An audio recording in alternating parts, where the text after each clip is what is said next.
président d'une chocolaterie artisanale. Vous êtes à Pontarlier et vous aussi, comme notre ami Laurence tout à l'heure, vous avez une plateforme qui est dédiée, en fait, qui est à vous, les commerçants du coin. Oui, absolument. C'est une très belle initiative qui date d'il y a 2 ans maintenant. Ça s'appelle Tickers et c'est basé sur le Haut-Doubs. Et ils ont une antenne sur Pontarlier et Besançon.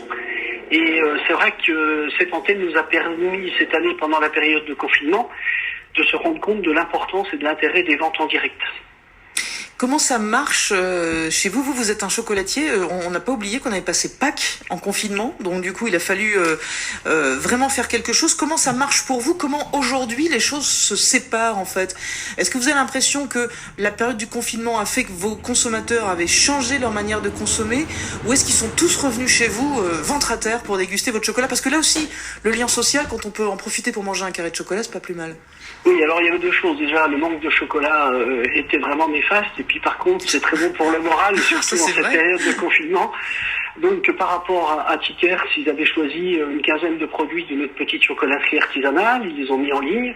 Et puis les commandes ont tout de suite réagi, quoi. Alors après, la livraison a été faite H24 ou H48 heures après. Et puis le lien social, j'entendais parler tout à l'heure un monsieur qui parlait de lien social. Et ben c'était vraiment flagrant, hein. Lors des livraisons, les retours qu'on a eus via notre site étaient plutôt plus que positifs, puisque non seulement les gens étaient contents d'avoir du chocolat pour Pâques, mais également le fait de voir un serveur amener à disposition ou chez eux ce produit qu'ils attendaient tant, c'était vraiment la cerise sur le gâteau.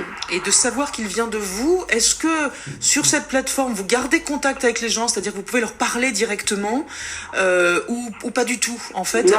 Non, alors la plateforme est gérée par une filiale, c'est du privé, mais ça a été à l'initiative de Pontarlier Commerce Centre, puisque Pontarlier est une ville relativement dynamique.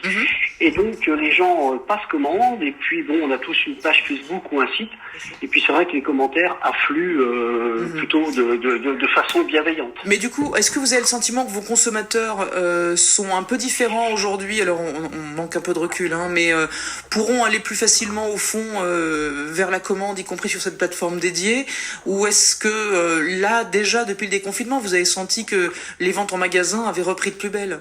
Alors, il y a 2 choses. On n'a déjà pas la mémoire courte, nos petits artisans, parce qu'on a besoin de tout le monde. Donc, en termes de traçabilité, nos produits sont plutôt valorisés et valorisants. Et puis, je vous dis, le retour de cette période nous fait dire qu'effectivement, Tickers a un bel avenir. Et donc, on va continuer le deal gagnant-gagnant. Alors, juste à titre d'exemple, pour la fête des mères et la fête des pères, c'est vrai que l'affluence était assez conséquente.